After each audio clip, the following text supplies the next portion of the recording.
Peuple révolutionnaire du Grand Sahel et d'Afrique, mon bonjour à vous. Vous avez suivi avec nous, après le communiqué sur l'affaire des motos, les 900 motos et les 164 tricycles qui partaient à destination de Korogo ont fait la une.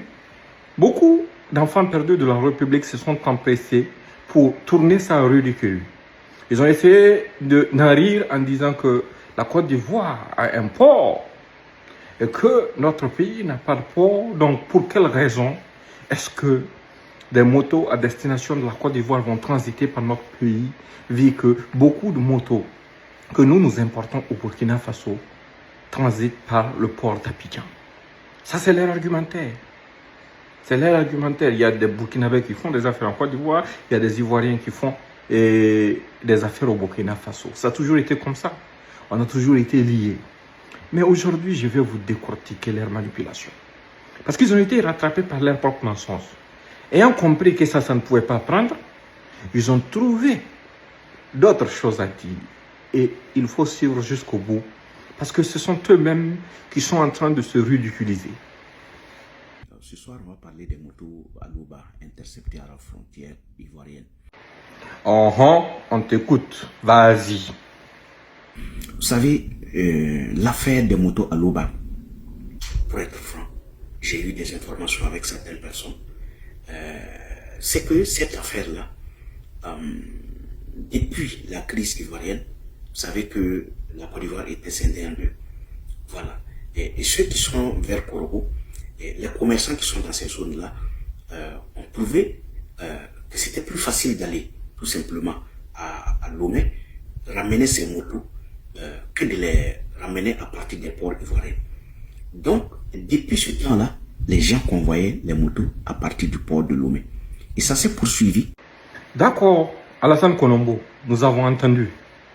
Depuis le temps de la rébellion, d'après toi-même tes termes, quand le pays était scindé en deux, notamment en parlant de la Côte d'Ivoire, les commerçants de la zone de Korogo ont trouvé pour astuce d'importer des motos dans cette zone et via Lomé en passant par le Burkina Faso. D'accord, il n'y a aucun problème à faire du business ensemble. On est d'accord, mais là tu nous donnes une information très intéressante. Et tu étales en plus de ça ton ignorance. Au temps de la guerre en Côte d'Ivoire, les gens qui fournissaient les rebelles dans le nord faisaient transiter le matériel par le Burkina, parce que le régime du Burkina Faso de l'époque était le régime qui soutenait cette rébellion. C'était pour cette raison qu'ils avaient cette facilité-là. Si tu ne le sais pas, je t'informe. Ce n'est pas à cause de la distance, non. Non. C'est à cause de la protection. C'est à cause de la protection. Parce qu'au-delà du port d'Abidjan, au temps de la rébellion, là, tu ne sais pas que de Conakry à Korogo, là, c'est plus court que Lomé, Ouaga, Korogo. Tu ne sais pas ça? Quand tu quittes le port de Conakry, tu vas passer par Kindia et puis Kankan. Tu fonces directement sur Odiéné pour aller à Korogo. C'est un trajet plus court. Et dès que tu rentres sur le territoire ivoirien à partir de la frontière guinéenne dans la zone d'Odiéné, là, c'était les rebelles aussi qui occupaient cette zone. Donc il n'y avait pas de crainte et la distance était beaucoup plus courte. Mais ils n'avaient pas cette protection auprès du gouvernement guinéen. C'est pour cette raison. En fait, ça c'est pour ta culture générale. On poursuit maintenant. On t'écoute. Les motos ont été interceptées à la frontière. C'est vrai, il y a une note, un décret qui date de 2023 qui interdit tout simplement la vente des motos à Louba Sanili sur le territoire burkinabé et aussi, je dirais, sa mise en circulation dans certaines zones. C'est vrai, mais est-ce que ça empêche tout simplement qu'un fournisseur ivoirien traverse le territoire burkinabé avec ses motos? Non, ce n'est pas interdit. Ce n'est pas du tout interdit à ce qu'un fournisseur ivoirien traverse le territoire burkinabé avec ses motos. Pas du tout même. C'est pas interdit, mais on veut chercher la logique dans cette affaire. Tu as utilisé l'argument du temps de la guerre pour dire que depuis cette période, les motos des commerçants de la zone de Korogo transitaient par le Burkina Faso et que ça a toujours continué et que c'est sous ce régime que les choses ont changé. Mais j'ai une question pour toi. Est-ce que tu sais que la distance Lomé-Korogo via Ouagadougou fait 1590 km? 1590 km. D'accord. Plus loin encore, est-ce que tu sais que au-delà de ça, même si il y avait des raisons spécifiques pour qu'ils fassent rentrer leurs motos à partir du port de Lomé pour les envoyer à Korogo, ils ne voulaient pas utiliser le port d'Abidjan, ils voulaient utiliser le port de Lomé coûte que coûte là.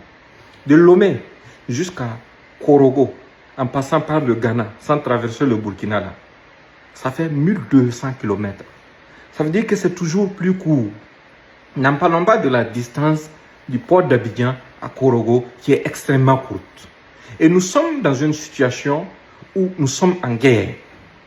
Nous sommes en guerre. Toi-même, tu as reconnu que cette personne-là importait des motos au temps de la rébellion via le Burkina pour les amener dans la zone occupée par les rebelles.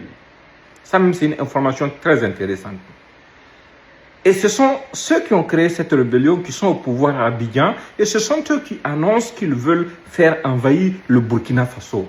Et ce sont eux qui soutiennent les groupes terroristes jour et nuit. Ce n'est pas un secret pour quelqu'un. Et tu as reconnu aussi que non, l'importation de ces motos sur notre sol, c'est interdit. On poursuit. Aujourd'hui, là, c'est aujourd'hui. On va vous rééduquer.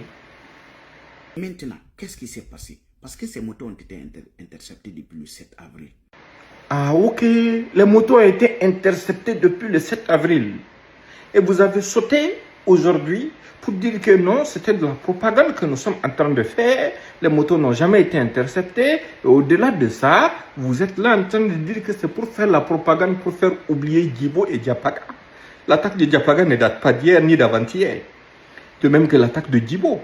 Ça n'a absolument aucun lien. On continue même. Votre contradiction, là, nous plaît beaucoup. On y va. Mais la Côte d'Ivoire a deux ports. Si c'est le gouvernement ivoirien qui a besoin de motos, elle n'a pas besoin de passer par le Burkina. Elle peut les avoir à partir de son port. Les motos quittent en Chine. Nous, au Burkina, on ne fabrique pas ces motos Absolic.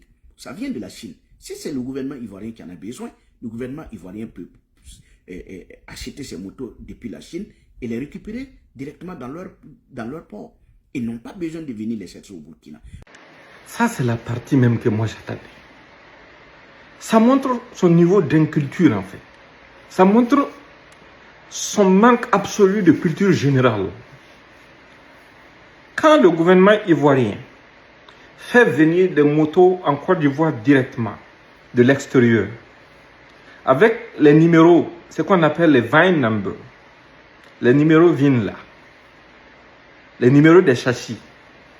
Quand on prend une moto sur le terrain, des mains des terroristes, on saura automatiquement que ces motos ont été commandées en Chine et ont été importées en Côte d'Ivoire via le port d'Abidjan ou bien via le port de San Pedro.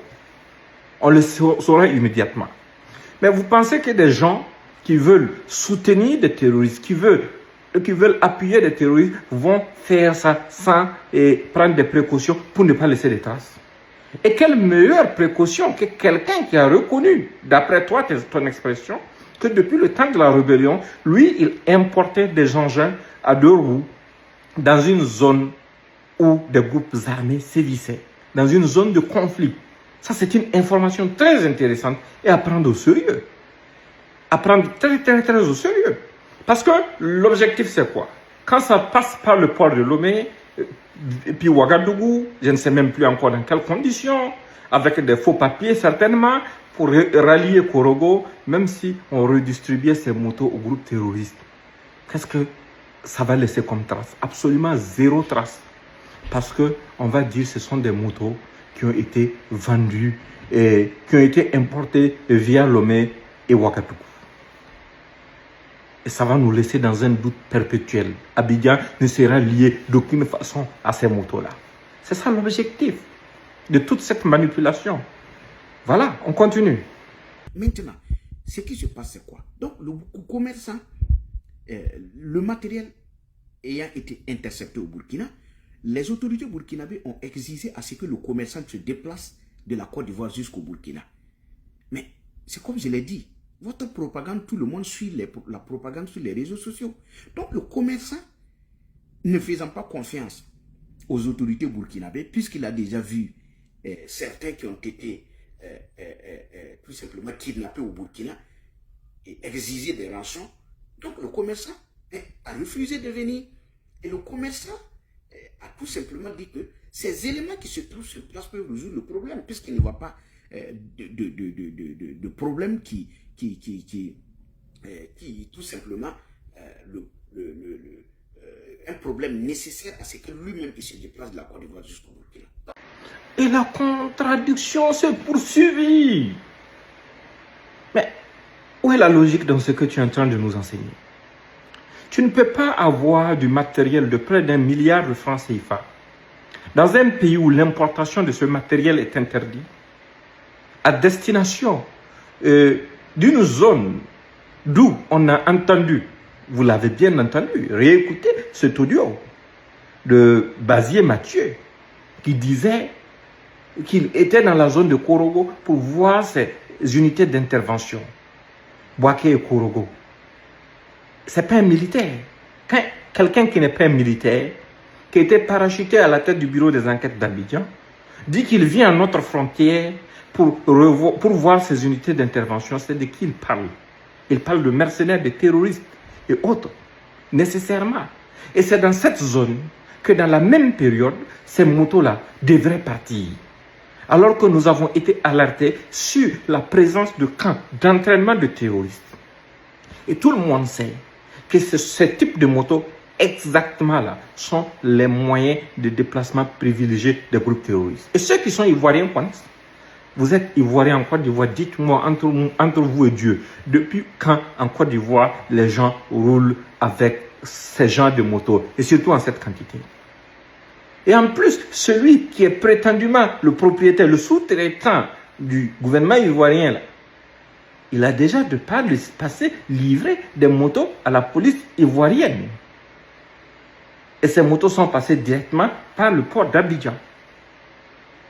N'oubliez pas quand même ça. N'essayez pas de nous ridiculiser. Parce que nous, là où on est, on est sans sentiment quand il est question de la survie de notre peuple, de notre patrie. Et plus loin, il a dit que non, de faire attention, machin. Si la Côte d'Ivoire ferme sa frontière, autant de Covid, là, la Côte d'Ivoire a fermé sa frontière pendant combien de temps? Est-ce que les Burkinabés sont morts? Non, on n'est pas morts. Et ce n'est pas parce que nous avons des Burkinabés en Côte d'Ivoire ou bien parce que nous avons une frontière avec la Côte d'Ivoire qui sert pour les échanges que nous allons être des laxistes et moins regardants quand il est question de notre sécurité nationale. Il faut faire très attention. Parce qu'il y a beaucoup de gens qui jouent avec les enjeux.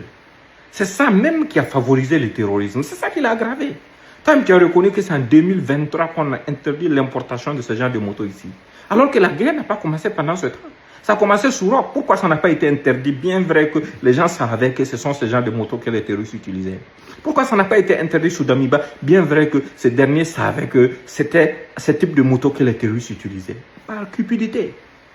Et cette cupidité n'a plus de place dans le Burkina d'aujourd'hui. Nous sommes prêts à prendre les dispositions qu'il faut prendre pour pouvoir protéger notre territoire, protéger nos populations. Nous sommes dans une situation de guerre qui est aggravée par qui? Par des gens qui sont décidés, vaille que vaille, à nous déstabiliser. Quel que soit le prix, pour eux, c'est très important, c'est capital. Mais nous vaincrons. Portez-vous bien et partagez au maximum cette vidéo.